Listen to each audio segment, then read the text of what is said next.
నమస్తే అండి. ఎలా ఉన్నారు అందరూ? బాగున్నారా? నేను మీ రూప.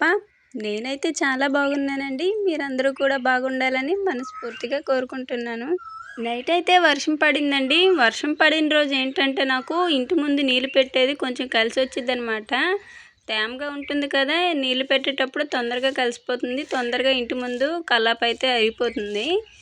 ఎలక్షన్స్ తర్వాత అయితే ఇప్పుడిప్పుడే మంచినీళ్ళు అయితే మళ్ళీ వస్తున్నాయండి. కాకపోతే ఏంటంటే డైలీ అయితే రావటం లేదు. అందువల్ల మేమైతే మంచినీళ్ళకి మాకు డైలీ వ్యాన్ అయితే వచ్చిద్ది. అక్కడైతే తీసుకొచ్చుకుంటాము. ఏకాదశి కదా! పెందలు కడిగే స్నానం చేసి దీపారాధన చేసుకుందామని ఒక పక్క వేడి నీళ్ళు అయితే పెట్టుకున్నానండి. హీటర్ పెట్టాను. అలానే నీళ్ళు అసలు ఎలా ఉన్నాయని ఒక బిందె అయితే పెట్టాను. కాకపోతే అప్పటికే మంచినీళ్ళు లాస్ట్ అయిపోయినాయి. అలానే ఇంక ఇల్లంతా కూడా శుభ్రం చేసుకుంటున్నానండి. మొత్తం కూడా తడికర్ర పెట్టుకొని అయితే తుడుచుకుంటాను. ఇల్లంతా శుభ్రం చేసుకొని వాకిలన్నీ చిమ్మేసుకున్న తర్వాత ఇదిగోండి బట్టలైతే నానబెట్టేస్తాను. అంటే బట్టలు ఏంటంటే ఒక పావుగంట అయినా సరే నానబెట్టాలి. అలా అయితేనే నాకు ఉతికినప్పుడు కొంచెం చేతులు నొప్పి కాకుండా వెంటనే సబ్బు కూడా బట్టలకి పడుతుంది. ఈ బట్టలు నానబెట్టేటప్పుడు మాత్రం మా వారి బట్టలు, మా పాప బట్టలు ఖచ్చితంగా చూడాల్సిందేనండి. ఎందుకంటే మా వారేమో డబ్బులు మర్చిపోతుంటారు. మా పాపేమో ఇదిగో చాక్ పీసులయి పెట్టి మర్చిపోతుండిద్ది. చూడకుండా నానబెట్టానంటే ఇంక అంతే సంగతి.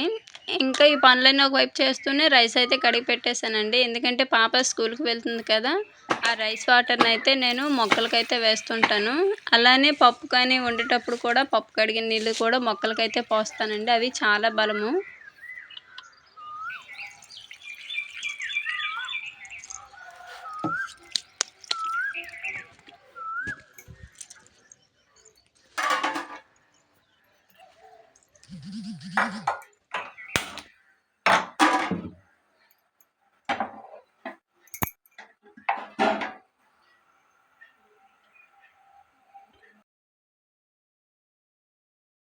ఇంట్లో పని చేసే కొద్దీ పెరిగిద్దే గానీ అసలు తగ్గదండి. ఎందుకంటే ఒకదాని తర్వాత ఒకటి చేస్తూనే తొందరగా అవుతాయి. ఇంకా ఇల్లంతా కూడా శుభ్రంగా తుడుచుకొని బయట బండయితే కడిగేసి ముగ్గయితే పెట్టుకుంటున్నానండి. మళ్ళీ బండారిందంటే మాత్రం ఇంక ముగ్గయితే పెట్టడానికి అవ్వదు. తడి మీద ముగ్గు పెడితేనే చక్కగా ముగ్గనేది వస్తుంది.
పెట్టడం అయితే పూర్తి అయిపోయిందండి. బయట వాకిలి దగ్గర కూడా ముగ్గు అయితే పెట్టేసుకున్నాను.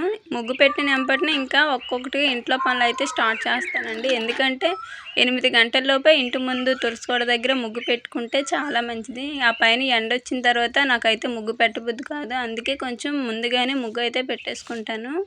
బట్టలు ఉతకడం కంటే ముందుగా గిన్నెలు అయితే కడిగేసుకుంటానండి. అలానే రైస్ కడిగేసి పెట్టాను కదా, మధ్య మధ్యలో అయితే వెళ్ళి చూస్తుంటాను. మాకెళ్ళి రేత్రిపూట గిన్నెలైతే కడగరండి. ఎంతైనా సరే, ఎంత పని ఉన్నా సరే పొద్దున్న అంటే కొంచెం తొందరగా లేచి పని చేసుకోవటమే. అంతేకాని రాత్రిపూట అయితే గిన్నెలు కడగరు. కానీ నేను ఒక్కోసారి బాగా పని ఎక్కువగా ఉన్నప్పుడు అంటే పొలం పనులు ఉంటాయి కదండి, ఆ టైంలో మాత్రం రాత్రిపూట తినేసిన తర్వాత గిన్నెలన్నీ కడిగేసుకుంటాను. కానీ ఇటు సైడ్ మా వాళ్ళైతే అలాగా కడగొద్దంటారు. మళ్ళీ అమ్మ వాళ్ళ సైడ్ అయితే ఈ పట్టింపులు ఏమీ ఉండవండి. ఇక్కడ మాత్రమే అమ్మ వాళ్ళ సైడ్ అయితే రాత్రిపూట కూడా అంటే అనుకునే ముందు ఇల్లంతా కూడా శుభ్రం చేసుకొని గిన్నెలు అవి కడిగేసుకుంటారు. ఉదయానికే పని కొంచెం తగ్గిద్దని. పెళ్ళైన తర్వాత ఎక్కడ ఉంటే అక్కడ పద్ధతుల్ని ఆచారాలనే పాటించాలి కాబట్టి నేను కూడా రాత్రిపూట అయితే ఇక్కడ గిన్నెలు అయితే కడగను. ఇంకా ఎదుగుండి కొంచెం తొందరగా అయితే లేచి పనులన్నీ కూడా చేసుకుంటాను. నేను పనుల కల్లా ఓపికగా ఏదైనా చేసుకుంటానంటే గిన్నెలు కడగడమేనండి. ఎందుకంటే కూర్చొని ఆరుబయట ప్రశాంతంగా చిన్నగా అయితే కడుక్కుంటాను. అదే ఇంట్లో మామూలుగా సింక్ అనుకోండి, నిలబడి అలా కడగలేము అసలు. అదే ఇక్కడ మాకైతే బయట ప్రశాంతంగా కూర్చొని మంచిగా అయితే చేసుకుంటామండి. ఎందుకంటే బయట పక్షుల అరుపులు కానీ, వాతావరణం కానీ మంచిగా అనిపిస్తుంది.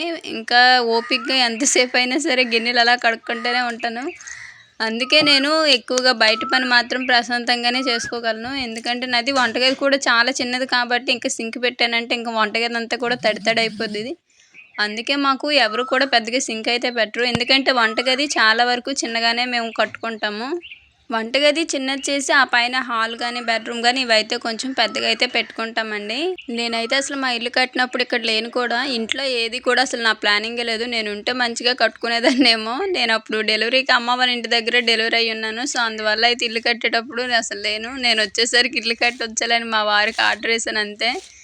ఇంకా మిగతా ప్లానింగ్ అంతా కూడా వాళ్ళదే, నాదైతే ఏమీ లేదు. అందుకనే ఆ తర్వాత అయితే నేను మా వారితో చెప్పి ఇదిగోండి ఈ ఇంటికి చుట్టూ కూడా బండ అయితే వేపించుకుని నీట్గా అయితే చేసుకున్నాను. ఇంకా అలానే ఇంటి ముందు కూడా చాలా వరకు ఖాళీ స్థలం శుభ్రం చేసుకొని పూల మొక్కలు అలాంటివి అయితే వేసాము. ఇంకా చాలా మార్చాలి ఇల్లుని. అందుకే నేను పెద్దగా హోమ్ టూర్ కూడా చేయట్లేదు. ఎందుకంటే హోమ్ టూర్ అంటే కనీసం ఇంట్లో వస్తువులనే చూపించాలి కదా. సరే మరి మాది ఇల్లు ఒక్కటే ఉంటుంది. ఇప్పుడిప్పుడే ఒక్కొక్క వస్తువు అయితే కొనుక్కుంటున్నామండి. వ్యవసాయం మీద వచ్చిన ప్రతి పంటకి కూడా ఒక్కో వస్తువు అయితే తీసుకొచ్చుకుంటున్నాము. తొందరలోనే హోమ్ టూర్ కూడా చేస్తానండి. ఎందుకంటే ఊరి చివర పచ్చని ప్రకృతిలో ఉంటుంది కదా. అంటే కొంచెం మరీ అంత అని చెప్పను కానీ బాగుంటుంది మా ఇల్లు కూడా. ఎందుకంటే చివరన కదా, అలానే నాకు నచ్చినట్లే మా వారైతే కట్టించారు. ఎందుకంటే ప్లానింగ్ మేము ఒకటి అనుకున్నాము కానీ ఒకటి అయింది. కానీ ఇల్లు అయితే బాగానే కుదిరిందండి. ఏంటంటే కొంచెం మేము ఈ పొలం పనులు ఇవన్నీ ఉండడం వల్ల ఇంటినైతే సరిగ్గా పట్టించుకోము. అప్పటికే ఖాళీ సమయం దొరికినప్పుడల్లా ఇంటి ముందు కానీ అలా ఇంట్లో మొక్కల్ని అలా వేస్తూ ఉండేదాన్ని. అలా కొంచెం కొంచెం ఇప్పుడిప్పుడే ఇంటిని అయితే కొంచెం మంచిగా నాకు నచ్చినట్లుగా మార్చుకుంటున్నాను. మళ్ళీ ఇప్పుడు వ్యవసాయం వస్తుంది కదా, అందులో దొండపందిరి పెట్టాము. ఇంకా అస్సలు ఖాళీ ఉండదండి. ఇంకా ఇదిగోండి బట్టలు అయితే ఉతికేసి ఆరబెట్టేసాను. అలానే ముగ్గు పెట్టడం కానీ బయట పని అయితే మొత్తం కంప్లీట్గా అయిపోయిందండి. బట్టలు ఉతకడం అయిపోయిందంటే నాకు బయట పని అయితే ఆల్మోస్ట్ అయిపోయినట్టే. ఒకవైపు ఈ పనులు చేస్తూనే ఇంకోవైపు వంట కూడా చేసేసుకున్నానండి. ఎందుకంటే పాప స్కూల్కి వెళ్తుంది కదా, 8 గంటలకు బస్సు వస్తుంది. ఈలోపు తనకి బాక్స్ అయితే రెడీ చేసి పెట్టి తన్నే రెడీ చేయాలి. ఇంకా నేను ఇవన్నీ కూడా వీడియో తీయలేదు, ఇంకోసారి మంచిగా అయితే తీస్తానండి. కూర అయితే బంగాళదుంప అయితే వండేస్తానండి. అలానే కొద్దిగా రసం అయితే పెట్టుకున్నాను. ఇంకా పని అంతా అయిపోయి పాపను స్కూల్కి పంపించాక స్నానం చేసుకొని ప్రశాంతంగా దీపారాధన అయితే చేసేసుకున్నానండి. ఏకాదశి రోజు అయితే నేను దీపారాధన అయితే ఈ విధంగా చేసుకున్నాను. పువ్వులకు మాత్రం ఏ కొరత లేదండి. గులాబీ పువ్వులు అయితే మంచిగా పూస్తున్నాయి. ఇంకా దీపారాధన అప్పుడల్లా కోసుకుంటున్నాను. అలానే ముందు రోజు అయితే మా చిన్నమ్మ వాళ్ళ చెట్ల కాడికి వెళ్ళి జాజులు అయితే కోసుకొచ్చానండి. ఫైనల్గా ఏకాదశి రోజు అయితే ఇంట్లో పని చేసుకుని పిల్లల్ని స్కూల్కి పంపించి దీపారాధన అయితే ఈ విధంగా చేసుకున్నానండి. ఈ వీడియో మీకు నచ్చిందో లేదో కామెంట్లో చెప్పండి. అలానే వీడియో నచ్చితే లైక్ చేయడం మర్చిపోకండి. మరో మంచి వీడియోతో మళ్ళీ కలుద్దాము. ధన్యవాదాలు.